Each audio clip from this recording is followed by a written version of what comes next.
हरे कृष्णा, राधे राधे। पितृपक्ष चल रही है। ये समय पितरों को समर्पित समय होता है। पितृदोष से मुक्ति पाने और अपने पितरों को मोक्ष दिलवाने के लिए अश्विन मास कृष्ण पक्ष की इंदिरा एकादशी का बहुत ज्यादा महत्व है। इसलिए अब इस वीडियो में हम इसी महान फलकारी एकादशी का महत्व और पूजा विधि जानेंगे। अश्विन मास कृष्ण पक्ष पूरी तरह से पितरों को समर्पित समय होता है। पितृ पक्ष में आने वाली इंदिरा एकादशी पितरों के उद्धार के लिहाज से बहुत ज्यादा स्पेशल मानी जाती है। इंदिरा एकादशी व्रत करने से हमारे सभी पितरों को मोक्ष की प्राप्ति हो जाती है। सोचो, अगर कभी कहीं हमारे किसी पूर्वज से, हमारे किसी पितर से जाने अनजाने में कोई पाप हुआ हो, तो इस एक व्रत को करने से उन्हें नरक की सजा नहीं भुगतनी पड़ेगी, उन्हें मुक्ति मिल जाएगी। एकादशी व्रत को करने से सभी पाप मिट जाते हैं और पितरों का उद्धार होता है। ये आप एकादशी की जो कथा है, ये कहानी सुनाएंगे, उसमें सुनने को मिलेगी। पितरों का उद्धार होगा तो वो खुश होंगे और हमें आशीर्वाद देंगे, और इससे हमारे ऊपर अगर किसी भी तरह का पितृ दोष होगा उससे हमें मुक्ति मिल जाएगी। पितृ दोष से आपको पता ही है कि जीवन बंध जाता है, बहुत सारी प्रॉब्लम्स आती हैं। पौराणिक मान्यताओं के अनुसार इंदिरा एकादशी बहुत ही फलदायी एकादशी और तुरंत जल्दी फल देने वाली है, जो साधक के साथ उसके पितरों को भी फल देती है। इंदिरा एकादशी के दिन व्रत करने से न केवल पितरों का उद्धार होता है, बल्कि नरक भोग रहे पितरों को स्वर्ग भी मिल जाता है। साथ ही साधक जो खुद व्रत कर रहा है उसे भी सभी तरह के पापों से मुक्ति मिल जाती है। तो मतलब समझो, एक एकादशी कितने सारे पुण्य फल दे रही है। जो पितर स्वर्ग में, उन्हें मुक्ति मिल जाती है, जो नरक में है उन्हें स्वर्ग मिल जाते हैं, और जो हम लोग हैं जो हम व्रत करें, हमें पाप दोष से मुक्ति मिल जाती है।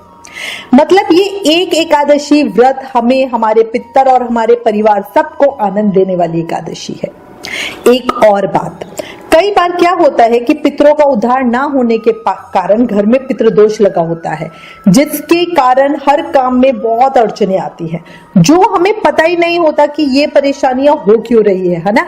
अगर सपोज करो आपने कोई नया काम शुरू किया, वो काम ही नहीं चल के दे रहा, और परेशानियां कैसे बेकार की परेशानी आती है। मतलब अच्छी खासी मशीन चल रही है, खराब हो गई। आप कहीं मीटिंग पे गए हो, आपके पैर पे लग गई, गाड़ी पंचर हो गया, आप मीटिंग पे ही नहीं जा सके। कुछ इस तरह की अजीब परेशानियां होती हैं, जिससे पता, अगर देखो आप मीटिंग में जाओ और आप ढंग से प्रेजेंटेशन ना करो तो आपको पता भाई मेरा दोष है, इस वजह से ये काम मुझे नहीं मिला। बट अगर आप वहां पहुंच ही ना पाओ और कुछ अजीब सी कुछ परेशानियां आपको हो जाए, तो पता चलता है हाँ ये पितृदोष है। अगर आपको लगता है कि आप पर पितृदोष है, तो ऐसे लोगों के लिए तो ये व्रत किसी वरदान से कम नहीं है। उन सभी को जरूर से ही इस एकादशी का व्रत विधि विधान के साथ करना ही चाहिए, और सभी परिवारजन मिलकर ये व्रत रखें तो पितरों का उद्धार जल्दी होता है और हम लोगों को हर तरह के पितृदोष से मुक्ति मिल जाती है। इस दिन पूरे विधि विधान से व्रत करें, विष्णु सहस्त्रनाम का पाठ करें, साथ ही श्रीमद् भगवद गीता का पाठ भी जरूर करें। साथ ही कुछ दान दक्षिणा दें, इससे उत्तम और जल्दी फल मिलता है। इंदिरा एकादशी के व्रत से मनुष्य को यमलोक की यातनाओं का सामना नहीं करना पड़ता। पद्म पुराण में तो ये भी कहा गया है कि श्राद्ध पक्ष में आने वाली इस एकादशी का पुण्य अगर पितृगणों को दिया जाए तो नरक में गए पितर भी नरक से मुक्त होकर स्वर्ग को चले जाते हैं। साथ ही साधक को भी वैकुंठ धाम की प्राप्ति होती है, ऐसा हमें पद्म पुराण में मिलता है। इसलिए जो लोग वैसे एकादशी व्रत नहीं करते, अगर आपको लगता है आप अपने पितरों की शांति और मुक्ति चाहते हो, तो सिर्फ इस एक एकादशी का व्रत भी कर सकते हैं, और द्वादशी को व्रत खोलते समय, व्रत पारण के समय संकल्प के साथ अपने व्रत का पुण्य अपने पूर्वजों या पितरों को दान में दे सकते हैं।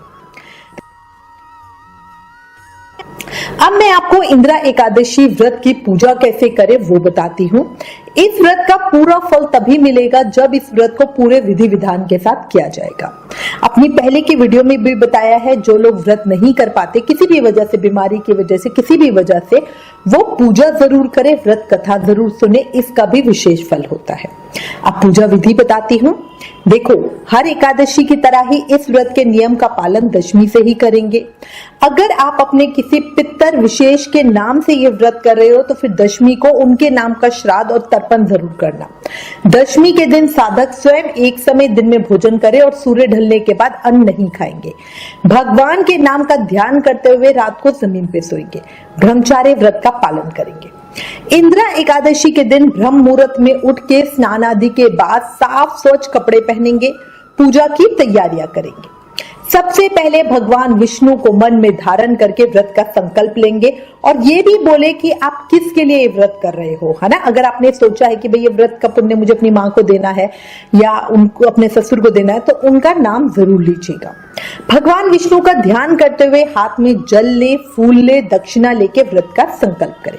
फिर पूरे घर में गंगा जल के छींटे मारे। घर के मेन गेट पे हल्दी से स्वास्तिक बनाए, इससे पॉजिटिव एनर्जी आती है और पूजा पाठ बहुत अच्छे तरीके से होते हैं। फिर भगवान के पूजा की जो भी सामग्री है उनको इकट्ठा करके पूजा करने के लिए बैठे। भगवान सूर्य नारायण को भी अर्घ्य दें। फिर भगवान विष्णु की पूजा करें। अगर आपके सेवित शिव विग्रह है, लड्डू गोपाल जी है, युगल सरकार राधा कृष्ण है या शालग्राम जी है, तो उनको पंचामृत से बढ़िया सुंदर स्नान करवाएं, सुंदर पीले वस्त्र धारण करवाएं और उनका बढ़िया श्रृंगार करें। इस दिन शालग्राम पूजन का विशेष महत्व है, पर अगर समझो किसी के घर में शालग्राम जी की सेवा नहीं है तो वो मंदिर में जाके शालग्राम जी का विधिवत पूजन जरूर करें। उन्हें फूल, फल, तुलसी दल, धूप, दीप, नैवेद्य आदि अर्पित करें। इस दिन शालग्राम की पूजा करके उन पर तुलसी दल अवश्य चढ़ाना चाहिए। सिर्फ एक ये काम करने का ही बहुत ज्यादा फल है। भगवान विष्णु को पीले फूल, पीले फल, पीली मखाने की खीर और तुलसी दल अर्पित करें। याद रखें, एकादशी पर तुलसी जी तोड़ी नहीं जाती है, इसलिए तुलसी दल पहले से ही तोड़ के रखें। भगवान विष्णु को धूप, दीप, नैवेद्य, इत्र, पान, सुपारी अर्पित करें। फिर एकादशी व्रत की बढ़िया कथा सुने, आरती करें और भगवान विष्णु से पूजा में हुई किसी भी भूल के लिए क्षमा याचना करें।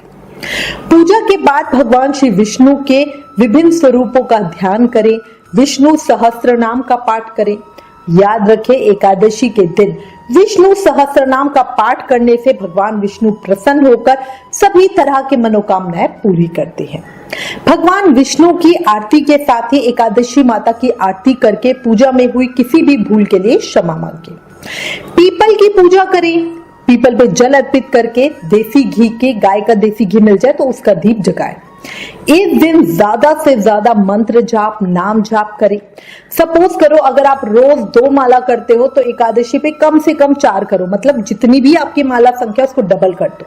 अगर रोज आपका 16 माला का नियम है तो एकादशी पे 21 या 32 माला करो। याद रखो, व्रत रखकर, गुस्सा करके, चुगली करके, झूठ बोल के इधर उधर के प्रपंच मत करना, व्रत का फल ही खत्म हो जाएगा। ठीक है। और ऐसा भी नहीं कि आप 10 बार खाओ। अगर आपका शरीर अलाउ करता है तो निर्जल व्रत रखना। अगर शरीर के अंदर कैपेसिटी नहीं है तो जैसा भी आपके शरीर के अंदर ताकत हो उसी हिसाब से व्रत करना। बट कई लोग क्या होता है कि वो शरीर से स्वस्थ होते हैं बट फिर भी हर थोड़ी देर में कुछ खाते रहते हैं, वो व्रत नहीं होता। एकादशी के दिन पके हुए अन्न का दान नहीं किया जाता। एकादशी पर श्राद्ध भी नहीं किया जाता। अगर कोई साधक है जो एकादशी पर ही स्वर्गगामी हुआ हो तो एकादशी पे उसका श्राद्ध नहीं करना चाहिए, उसका श्राद्ध द्वादशी को करना ज्यादा उत्तम होता है। पर अगर मान लीजिए जैसे कई फैमिलीज होती है जो इन बातों को नहीं मानती, तो फिर भी आपको पंडित को फलहार खिलाना चाहिए, अन्न नहीं खिलाना चाहिए। इस चीज का विशेष ध्यान रखना। शाम को आकाश में पितरों के निमित्त दीपदान याद से करना और जरूर करना। शाम को भी तुलसा महारानी की पूजा करना। इस दिन पितरों की याद में एक तुलसी का पौधा घर या मंदिर में जरूर लगाना। साथ ही पार्क, मंदिर या किसी सार्वजनिक स्थल पर पीपल का पौधा भी लगाना बहुत अच्छा होता है। अच्छा, गरीबों को कुछ फल वगैरह दान करना। पूरा दिन व्रत रखकर रात भर भजन कीर्तन करना। अगर पूरी रात नहीं कर सको तो थोड़ा समय तो अवश्य ही करना चाहिए। द्वादशी के दिन स्नान वगैरह करके ब्राह्मणों को भोजन करा के दान दक्षिणा दे, फिर अपने व्रत का पारण करें, मतलब अपना व्रत खोले। इंदिरा एकादशी के दिन निराहार रहकर व्रत करना बहुत उत्तम माना गया है। पर अगर कोई साधक है जिसके लिए निराहार रहना पॉसिबल नहीं हो तो फिर वो शाम को फलाहार ले सकते हैं। इस दिन तिल और गुड़ का दान करना तथा दान करने के बाद उसका सेवन करना बहुत अच्छा होता है। अगर आप चाहो तो तिल भूनकर उसमें गुड़ मिला के बर्फी या लड्डू बना सकते हो, फिर इसका भोग लगा के सब में बांटो और शाम के समय फलाहार के साथ आप इसे ले सकते हो। अगर मान लीजिए कि आपने किसी ने निर्जल व्रत किया है तो वो इस प्रसाद को फिर अगले दिन लेंगे।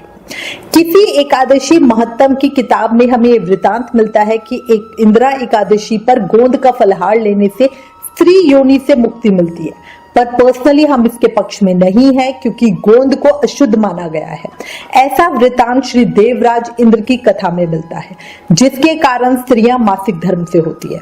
ये कथा ऑलरेडी हमारे चैनल पर है, अगर आपने अभी तक नहीं सुनी तो जरूर सुनना। उस वीडियो का लिंक नीचे डिस्क्रिप्शन में दिया है। पद्म पुराण के अनुसार सच्चे मन से जो भी भक्त इंदिरा एकादशी का उपवास रखते हैं और भगवान विष्णु की विधि विधान से पूजा करते हैं, उनको बैकुंठ धाम की प्राप्ति होती है और उनके पितृगण भी नरक से मुक्त होकर स्वर्ग को चले जाते हैं। पुराणों में बताया गया है कि जितना पुण्य कन्यादान या 1000 वर्ष तपस्या करने से मिलता है, उससे अधिक पुण्य सिर्फ एक एकादशी व्रत करने से, इंदिरा एकादशी का व्रत करने से मिल जाता है। इसी के साथ मैं उम्मीद करती हूँ इस वीडियो में दी गई जानकारी आपके लिए उपयोगी होगी। इससे रिलेटेड अगर आपके पास कोई भी कमेंट या सजेशन है तो प्लीज हमें लिखना। ज्ञान बांटने से बढ़ता है, इसलिए इस वीडियो को ज्यादा से ज्यादा शेयर करें। आप हमें फेसबुक और इंस्टाग्राम पे भी जरूर फॉलो करें। अगर आप अपने फोन पर एकादशी व्रत का रिमाइंडर चाहते हो तो हमें एकादशी लिखकर 9821025751 पर व्हाट्सएप मैसेज करें। Please like, share and subscribe. Thank you. Hare Krishna.